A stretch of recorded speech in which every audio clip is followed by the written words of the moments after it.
coming out of New Orleans, it's the birthplace of jazz. Right. Everyone knows Louis Armstrong. I said, but can you say the name of a professional female trumpet player from New Orleans? And you think about it, and no one can say her name.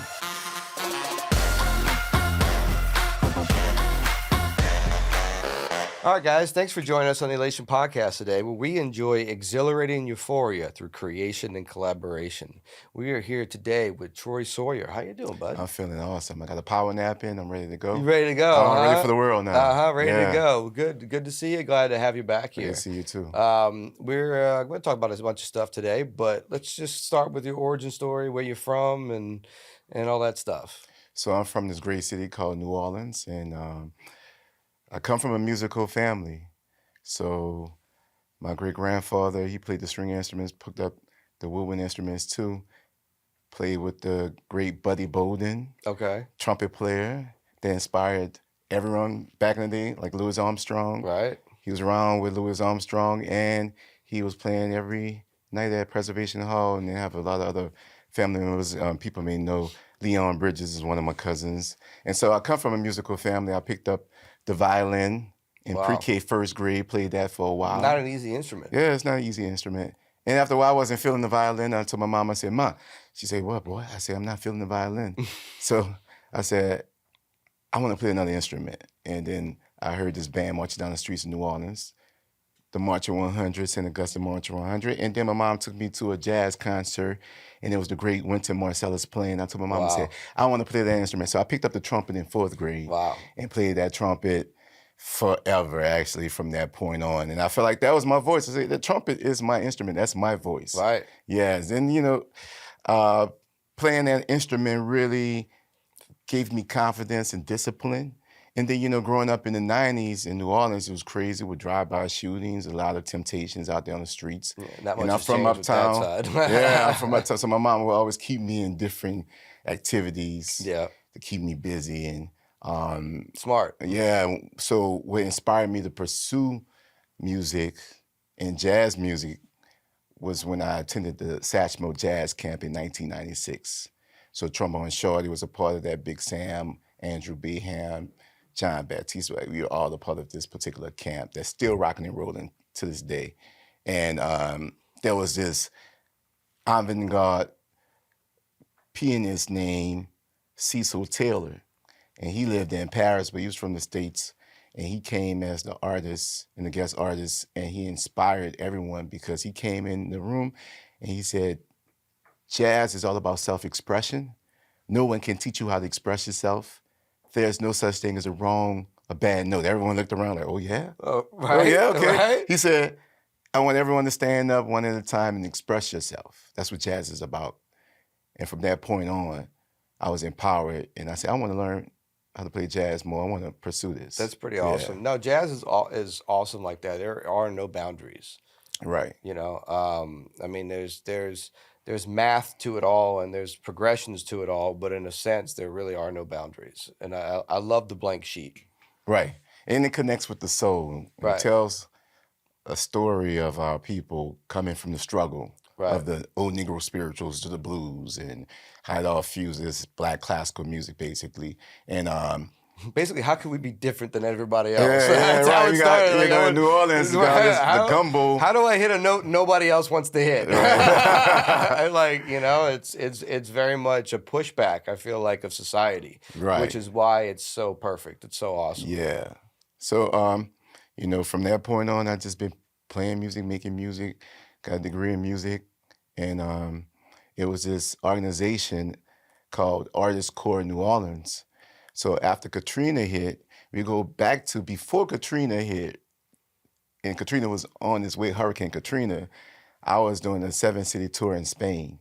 So the first city was in Pamplona. I did the Running with the Bulls concert, which was amazing. Wow. And that's why I want to move to Spain and live there. It was just a beautiful place. My grandfather went to Spain and said the same thing. Oh, man, Spain is where it's at. Yeah. And so when I came back to New Orleans, Hurricane Katrina was on its way. And I remember a couple of years before that, I fell asleep with the TV on. And for some reason, it was on PBS. And in the middle of my sleep, I heard and overheard the TV, and I woke up.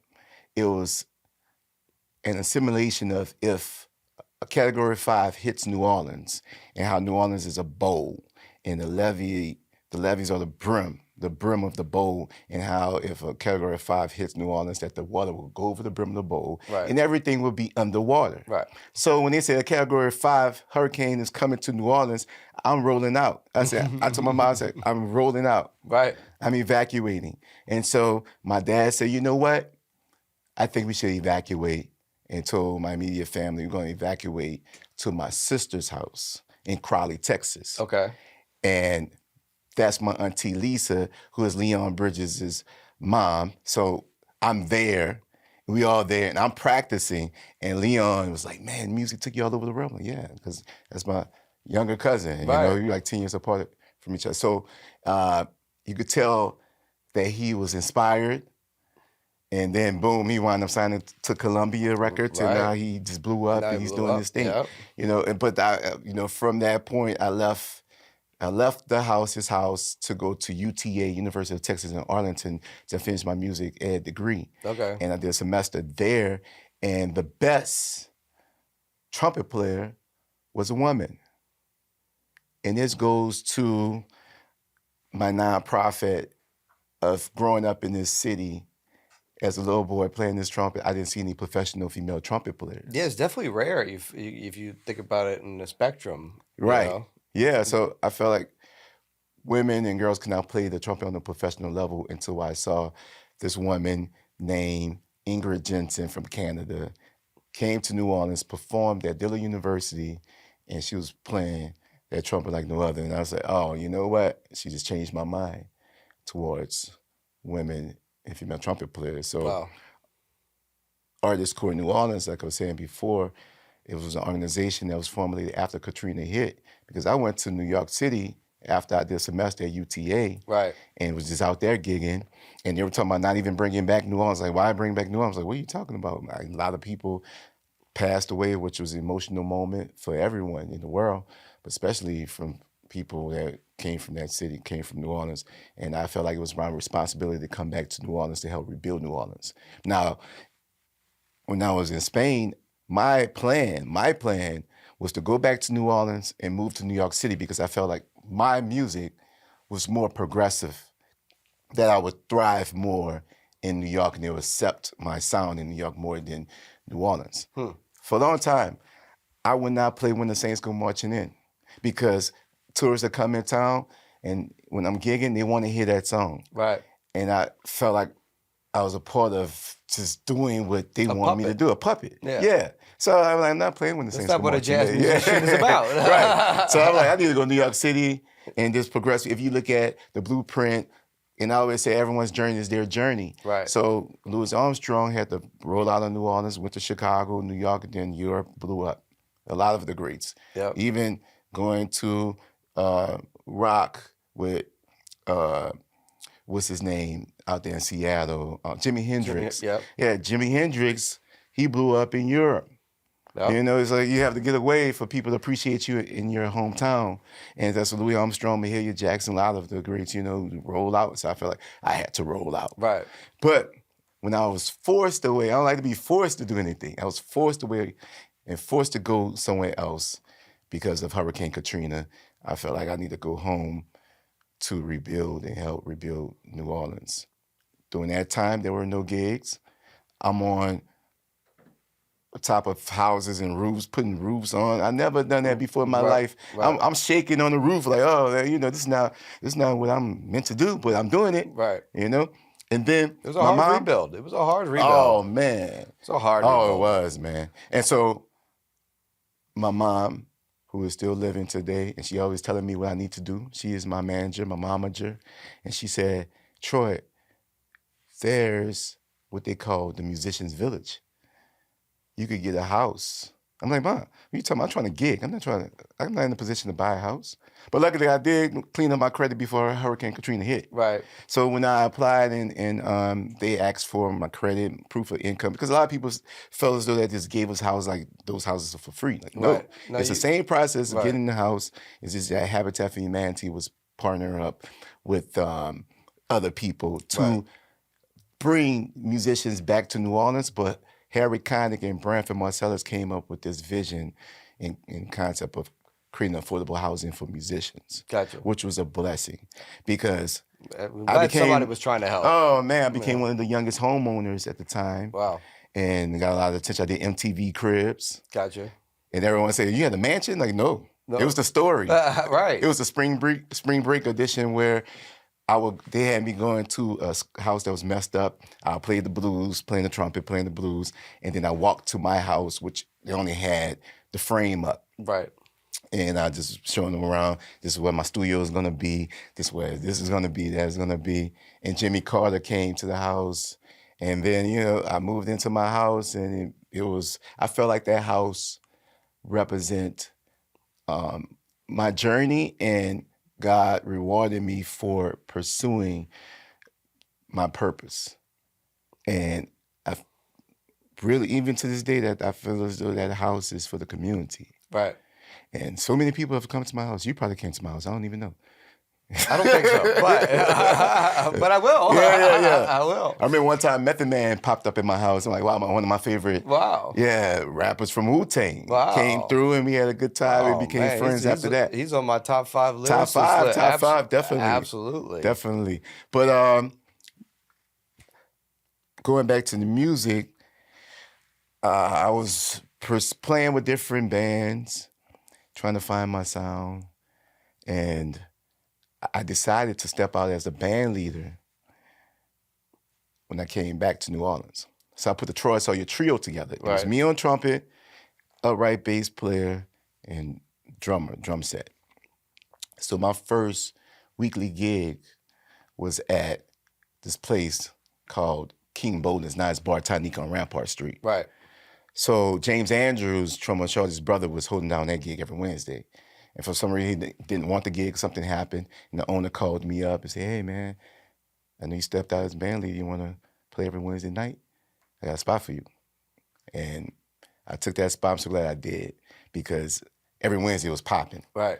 Because every night, so I'll do 2 sets from 8 to 10, and then the DJ Real, rest in peace, was spinning over there. DJ Soul Sister was over there. A lot of DJs were over there doing their thing. And my band started to expand. I started adding more pieces to it.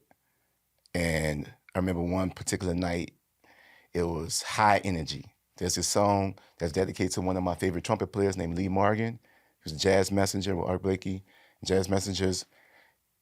And I called this song Energy Now. I played that song, and this woman comes up to me. She was like, "We were going around the city trying to find the next person to play some swing music, and you're the one." I'm like, "What? You're the one?" So I was the one to be chosen.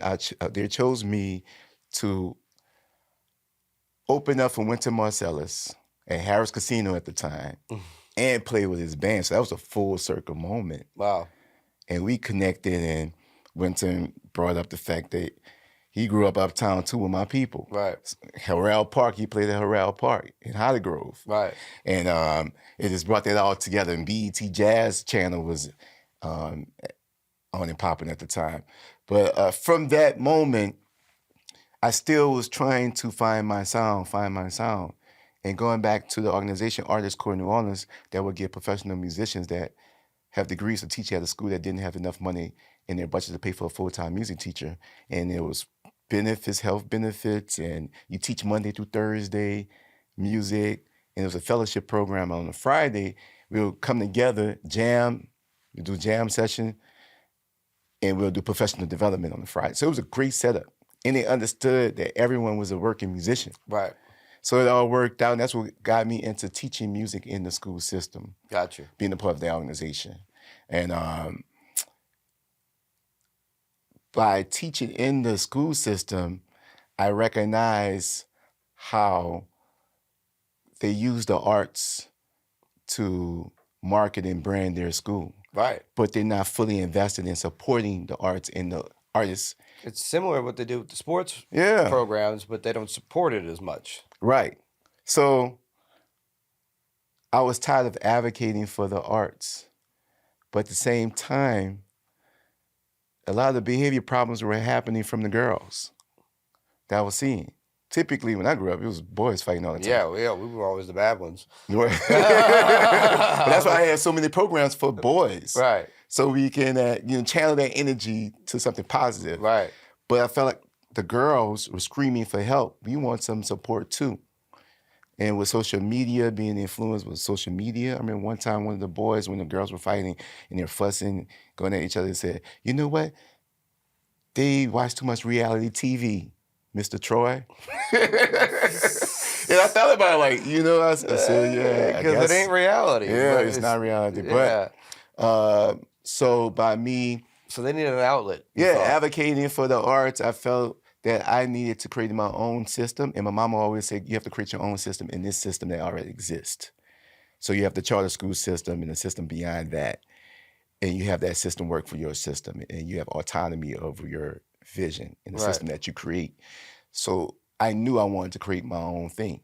And the vision came to me from a higher source, Girls Play Trumpets Too, to inspire and empower girls ages 8 to 19 to play the trumpet on the novice and advanced level to increase equal representation in the male-dominated music industry. Yeah, well, I was going to say, I think as a whole, it's other than artists, as a whole, that's male-dominated. I mean, I don't know very many female producers. I don't know very many female mixing engineers. I don't know very many female live sound guys or engineer. Like I don't like A&Rs, marketing, and an artist are where you normally see them, or executive role. You don't really see them in that creation role. Right. Songwriters, there's tons of women songwriters. Right. But it is weird that it's male driven like that. Right, and that's why I focus more on the trumpet, because that represents my story. Right, 100%. Yeah, it represents my story. No, the trumpet's a beautiful piece. It's a beautiful instrument. So thank you so much. I like you more. Yeah, absolutely. Well, hey, listen, my grandfather played the trumpet. All right. Yeah, so he actually played Carnegie Hall when he was 12, and with their school band or whatever it was. And then he joined the Navy, and my grandfather was a very convincing guy. So somehow he convinced himself or talked his way up to becoming the assistant to the admiral. Okay. So he had the keys to the entire ship. He was a very powerful guy at 19 years old to have the keys to the entire ship. Right. And then on top of that, he played the trumpet, and he had some friends that had instruments on board, and he was like, you know what? He's like, he convinced the admiral that the ship needed a band to play for when they were using their free time or whatever on the ship, and to play during lunchtime, all kinds of stuff. Anyway, so the admiral says yes. So my grandfather decides to make all of his practice times during all the drills that he doesn't want to do.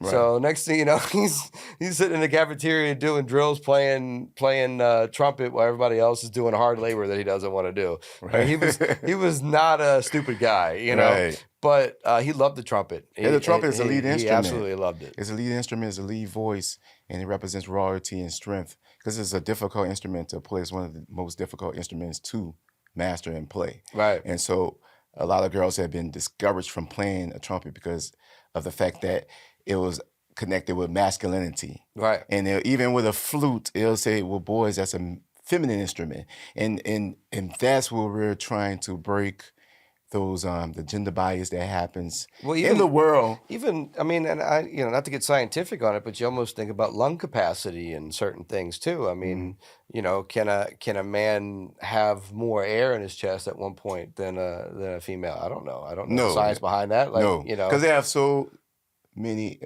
people who I know that are men now said that the trumpet was so hard for them to play.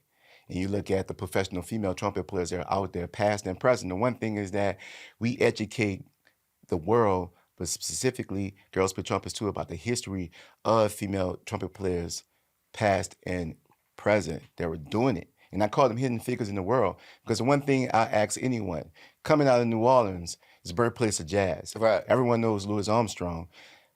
I said, but can you say the name of a professional female trumpet player from New Orleans? And you think about it, and no one can say her name. Only a few people. I wouldn't say no one, but it's only a few people. And it's like a 1%. So our inspirational model for Girls Play Trumpets Too is Valeda Snow. So Valeda Snow is this black woman that came from Chattanooga, Tennessee, that grew up around the time with Louis Armstrong, traveled all over the world. She was an entertainer. She danced, she sang, she played the trumpet.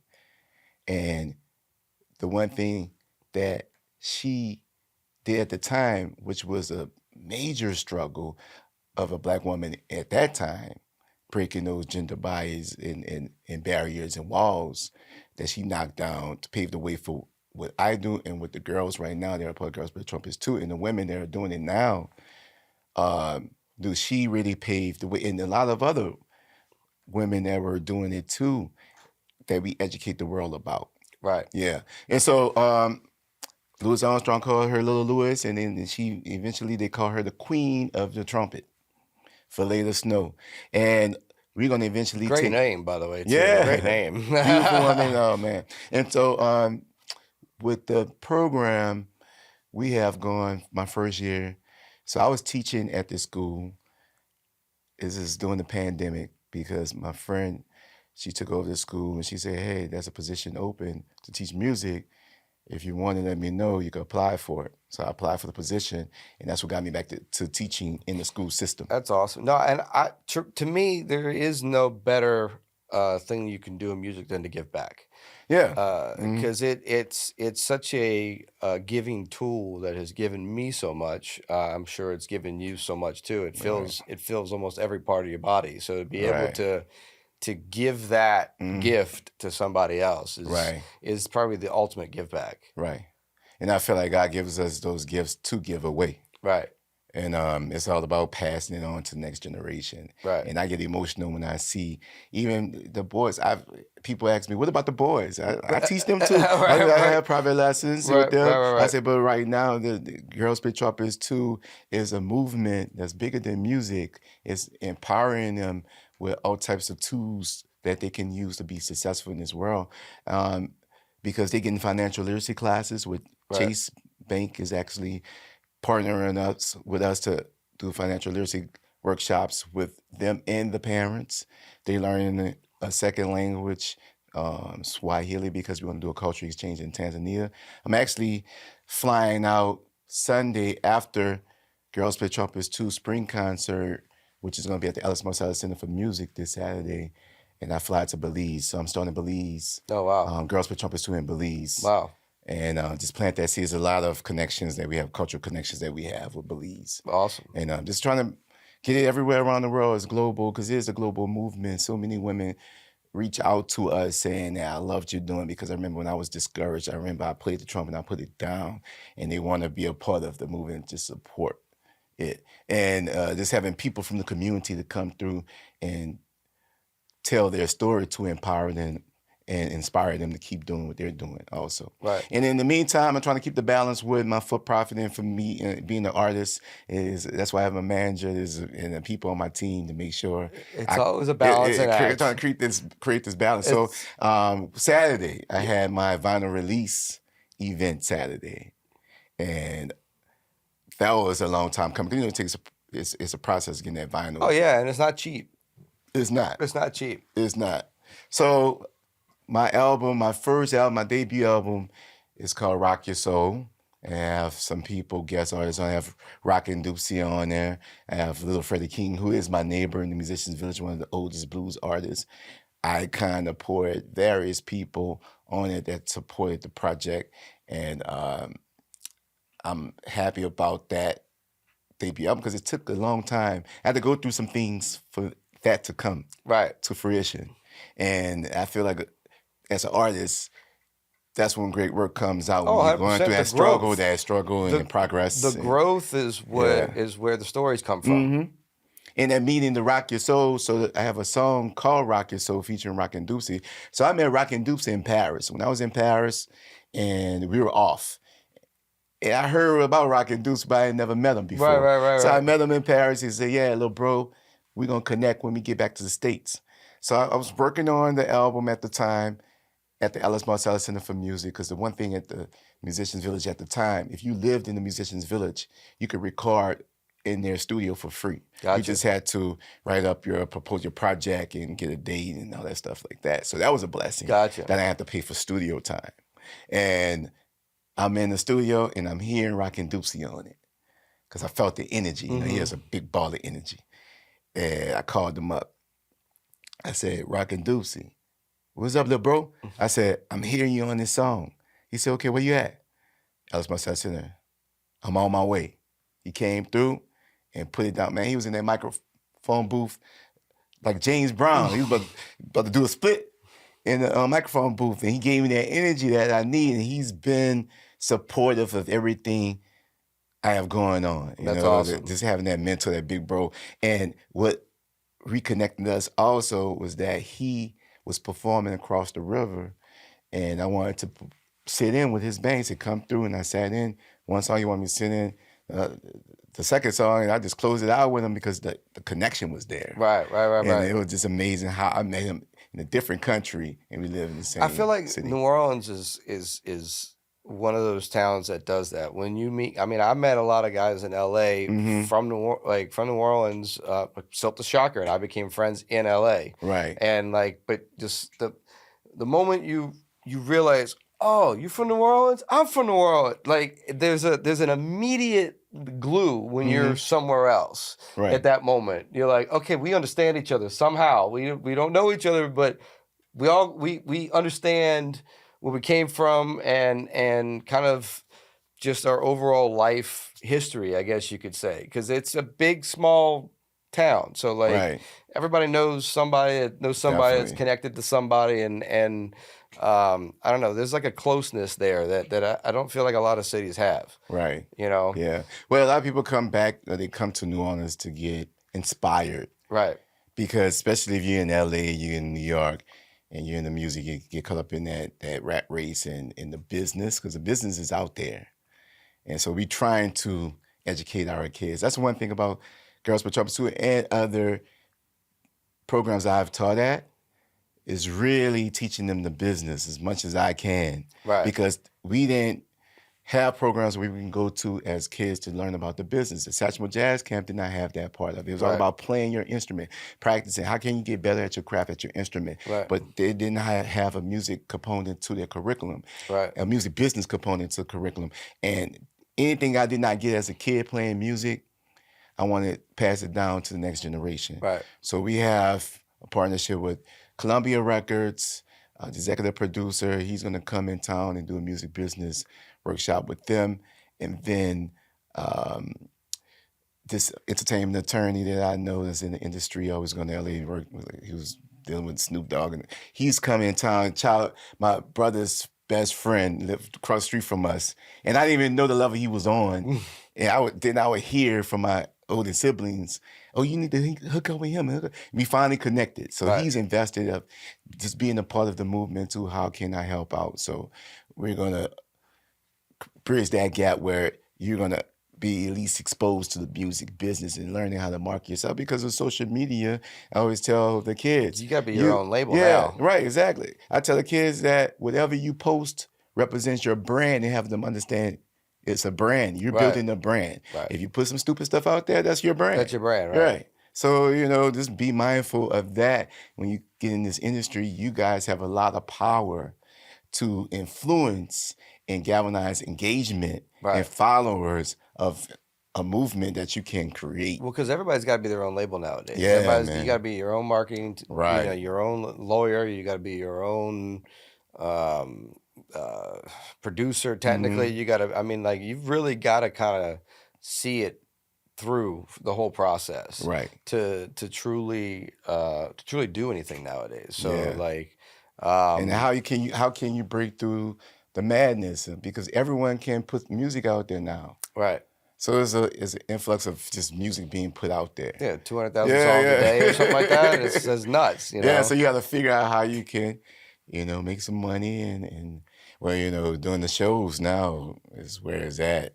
It's always where it's always kind of been there, but now it's truly the only way. Right. We got to get that physical item back. Right. That's why it feels good when I hold the vinyl. when I dropped the album and then had a CD. Right. Because you got the CD. I got the CD. I I appreciate got you a for coming signed through. copy. I got a signed copy. Oh, man. I appreciate the support. Absolutely. That's what I'm talking about. Absolutely. And so, yeah, then Shout I got out Peaches. Peaches Records. Yeah. And then I did the vinyl release over there. My band, we performed. So we did a vinyl release tour. So with the album, I did a vinyl, I did an album listening tour where I went to different spots. I introduced 2 songs off the album in sequential order. Did the first one at the old King Bolden's Bar Tiny. Right. Then we went to Cafe Istanbul, Vintage. We went to BJ's Lounge. Then went to Kalahula Hotel. At the end, you heard the whole album. And then I released it during Satchmo time, Satchmo Fest time. And to have the vinyl now is to probably revive the movement. Because I'm working on my next album, which was inspired by my visit in Belize for my birthday last year. Gotcha. So my friend, he moved out there about 15 years ago. He's an engineer, but he plays the flute too. We grew up together playing There's music. some crazy musicians in Brazil as well. Yeah, definitely. So yeah, with that tangible product. Well, you know that also vinyl counts like toward when you sell one vinyl record, it counts as 1,500 sales on the Billboard. See, I didn't know that. Yeah, so if you properly sound scan everything, and do your sales proper, right, one vinyl will count as 1,500. So if you sell 10,000, which would be part of that 1,500 a week, you chart on Billboard. So you really, if you sell 10 vinyls in a week, you should chart. Okay, wow. Thank you for the music business. That's why you're gonna be a part of the movement. That's part of look it up, man, because it's a real part of it. Yeah, Mama was pushing the sales. Yeah, at Peaches. You like, okay, you need to get. I know. You need to get the album. So, absolutely. So people can go to Peaches Records and purchase the album. Yep. We got over there Euclid, and we're gonna hit up some other record stores. Awesome. And then it's gonna be online next week. So the whole Rock Your Soul movement brought me to the point when I went to Peaches one day and I thought about it. There's that historical counter where they had sit-ins, because that was an old Woolworth building. Right. And it was segregated. So they had sit-ins over there in the 1960s. So I'm like, you know what? Vision came to me, tiny desk, call it the counter, but we do it a different way, New Orleans style. So I made that special announcement that the counter series is going to begin soon. So my band performed in front of the counter just to work out some kinks. Gotcha. And introduce that to the world. Gotcha. So that's coming. That's awesome. Yeah. That's awesome. Well, I'm happy for you, man. I'm glad you're getting the music out and letting the world hear it. Yes. And I really appreciate the work you do here in the city. I think it's definitely needed, and we need more women in across all aspects of working working careers, but definitely in the music industry. Definitely. How do you feel the support is down here? Do you feel like that we get any support from the Grammy Association or any of these people that can truly uplift some of our musicians? Well, we have the support of the Grammy Associated Recording Academy. And we have Reed coming here later. I got Reed Wick coming. Oh, that's my boy. Music Cares, definitely. So I'm a Recording Academy member, so I get a chance to vote. I go to the events. We go. We both are. That's what I'm talking about. That's what I'm talking about. Right. So I went out there to Memphis. But that's my problem with it. Yeah. Memphis. Right. Why are we in the Memphis chapter? Because the music business was out there a little bit. Then you got Nashville right there too, but Nashville has its own chapter. Has its own chapter. Yeah, exactly. So I feel like we have more music history than Memphis. I mean, because at those events, majority of the people that go to those events in Memphis are from New Orleans. Yeah, they need to move it down here. We should be the main Memphis chapter. can have its own, right? New Orleans needs to have its own chapter. Yeah, no disrespect to Memphis, y'all got blues, y'all got some stuff that we don't have, and da. But a lot of stuff started down here that trickled up that way, and I just believe that we should have our own chapter, and I don't believe we have the support of the industry until we get something like that.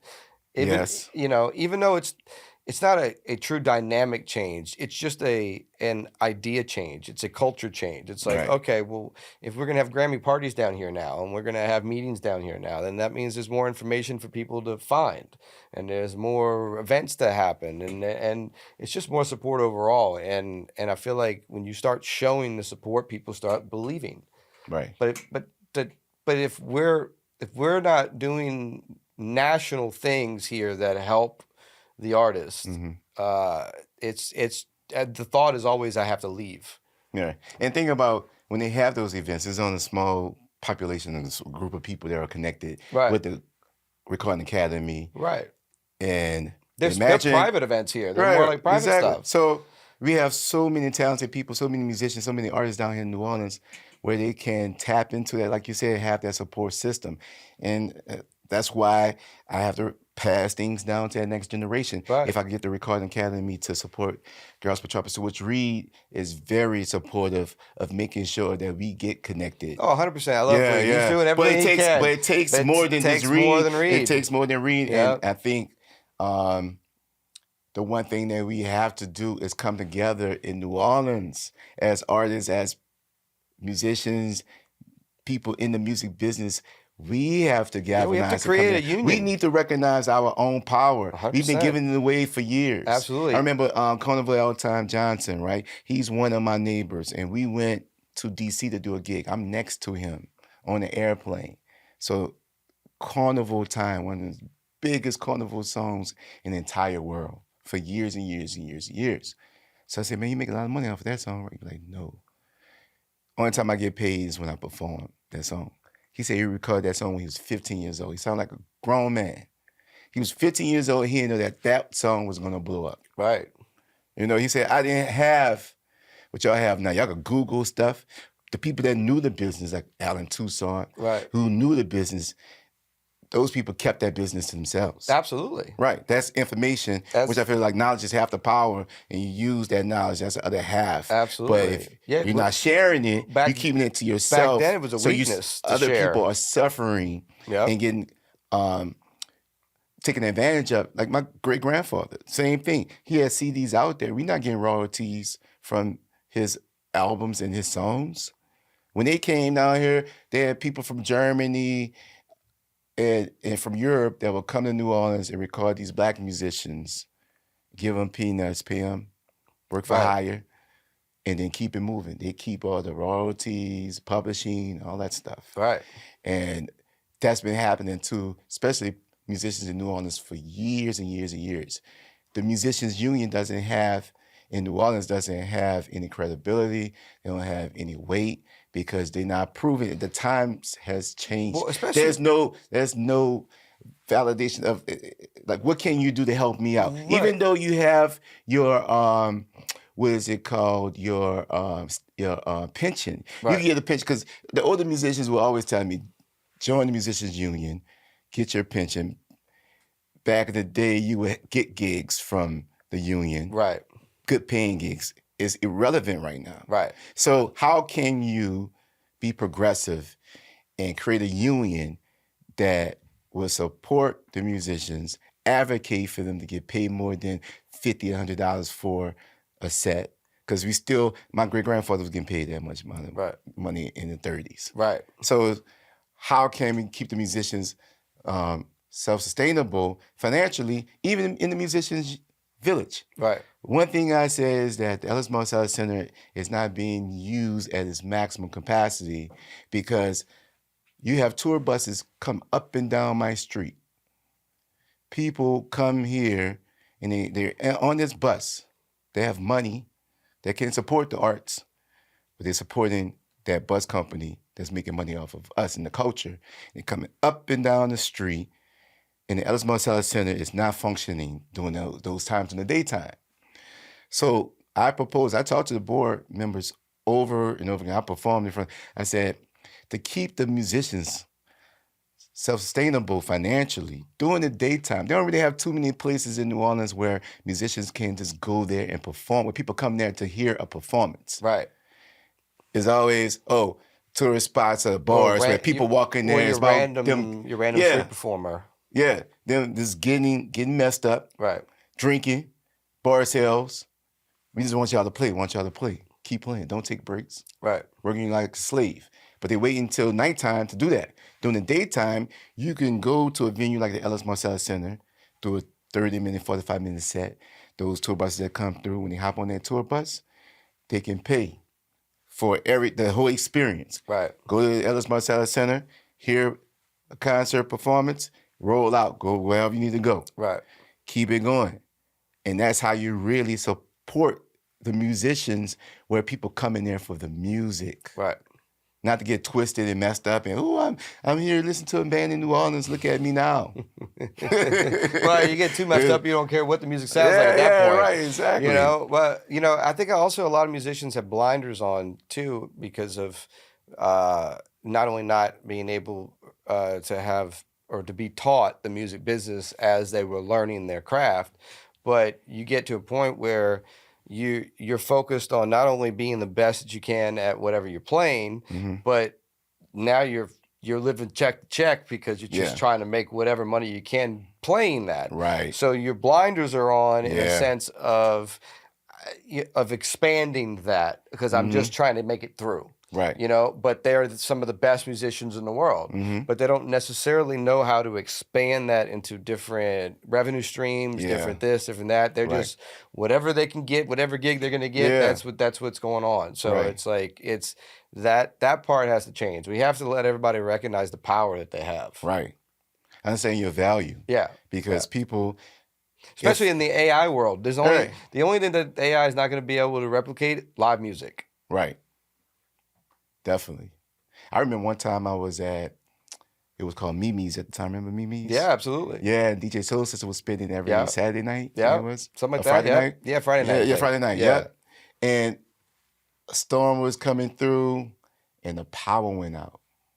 So DJ Soul Sister couldn't spin any music. So everybody looking around.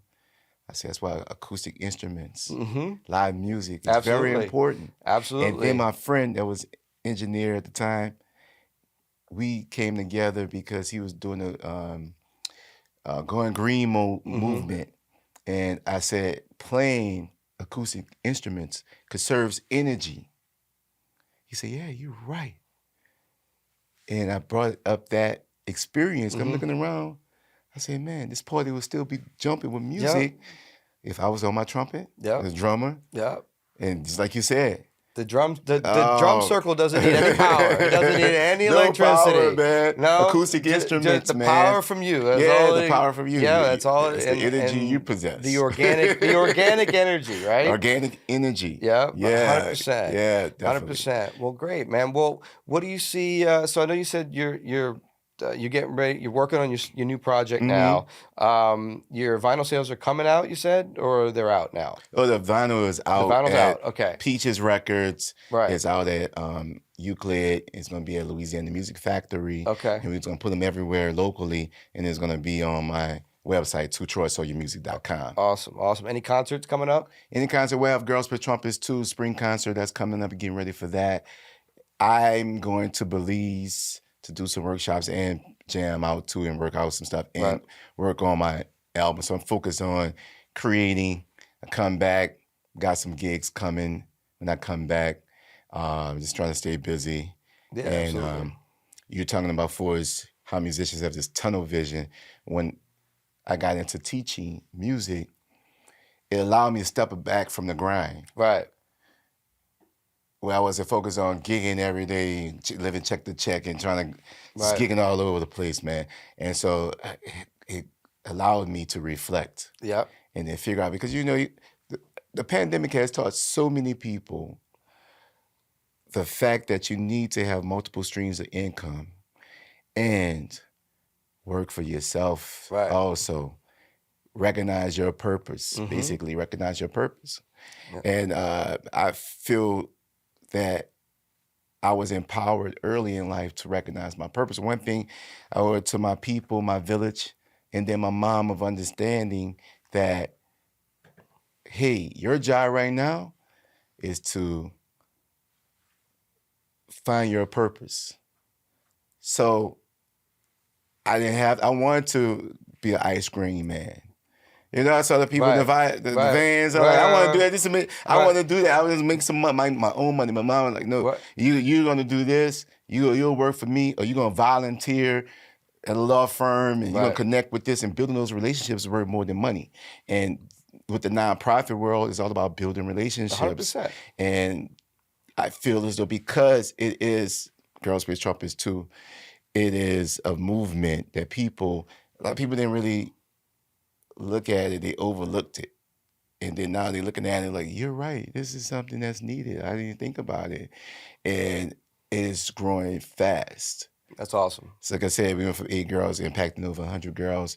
Did the Kelly Clarkson show with Justin Timberlake last year. So they're behind Girls Play Trumpets Too. They've done all of the major festivals. So I would say it's bigger than me, and it's about passing it down. And the next one on the national level is CBS Morning News with Gayle King. Awesome. And we just going into this, we've been in existence for 2.5 years. That's awesome. 3 years. We're trying to keep the movement going.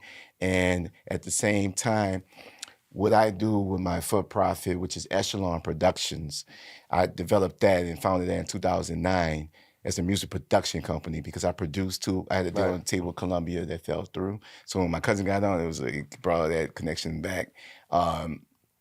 And then I do film scoring work. So the last film score I scored was on HBO called Placaments, trying to get back into that. Awesome. But I had to reflect on the mission of Echelon Productions recently.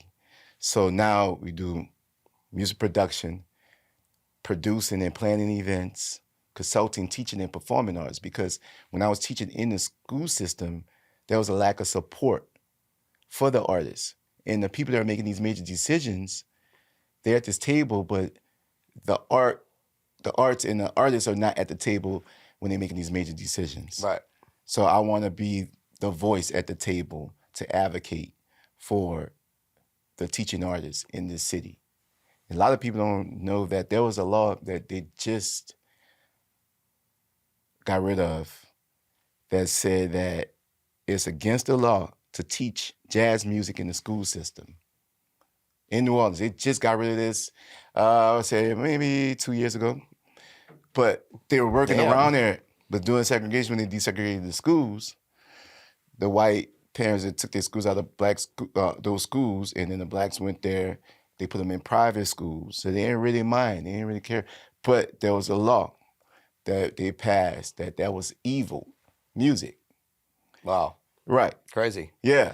Crazy. So this is the birthplace of jazz. We're going to keep it going. Absolutely. They can't stop it. They can't stop it now. It's over. It's over. Yeah, and then you hear... Who pulled the plug off? Yeah, you hear all the different genres that came out of jazz, the funk, all that stuff is all in there. It's all in there. But that comes with the pushback. Oh, yeah, definitely. You know, that comes with the what we were saying earlier, jazz is the ultimate pushback to the box, right? You know, so there's always going to be somebody that's upset with that. So I'm glad we got rid of that rule because there are definitely a lot of old laws that still have to get off the books. That nobody uses. They're just there, but we got to get them off. Well, listen, I appreciate everything you came to tell us today and teach us about girls playing trumpets, and we all support the movement 100%. Thank you. Here at Elation. I just wanted to, before we end, I wanted to ask, how do you feel about Elation? What do you think about this place? I love this place. I remember when we met at Peaches Records and you told me about it. You said, come through, bring the girls. So we're going to bring the girls through here because we're working on projects. Right. We recorded the last performance at the Wynton Marsalis Center was the holiday concert. We recorded that live, and I heard some things that we need to improve with the recording process. Right. But we want to have that live album out there and then have the studio stuff too. Absolutely. So this will be a space that even the girls can come here and talk about their experience, being a part of Girls Play Trumpets Too, to tell their journey and their story. So we have 4 founding members that are still rolling with us that are a part of Girls Play Trumpets Too, and I would like to hear their story and why they pursued it and why they persevered and they're still playing that trumpet. Absolutely. And even the ones that have joined recently. So you have provided a space for artists to do multiple things in one building that is going to get their voices out there, their story, and the music, which is their self-expression. And I just appreciate what you have done so far. And Elations is a part of the culture and a part of the community. And having this podcast where you can express yourself freely. I just came from Channel 4, Right. but you just have a few seconds to say what you need to say. 100%, yeah. We can just have a mere conversation, chill, and hang out, you know. I might get a drink here next time. Absolutely. Absolutely. Keep it going. But yeah, keep doing what you're doing. Awesome, and man. definitely we'll be back and work on something for the future. Awesome, bud. Well, I appreciate you. Yeah. Absolutely. Well, and appreciate everything you do for the city. So thank you so you. much. Well, and thank you guys for joining us today. Actually, if you'd like to tell everybody where they can find your socials and Yes, you can go to my website, troysawyermusic.com. You can find everything there. You go to Instagram, Troy Sawyer Music. And you can go to Girls Play Trumpets Too website, which is Girls Play Trumpets Too, TOO.org. And you can go to the Instagram page, which is Girls Play Trumpets Too. Awesome, great. We'll put all the links in the bio as well. So thank you guys for watching today. And if you'd like to see more, please like and subscribe. And I'll see you guys next time. Please rock your soul.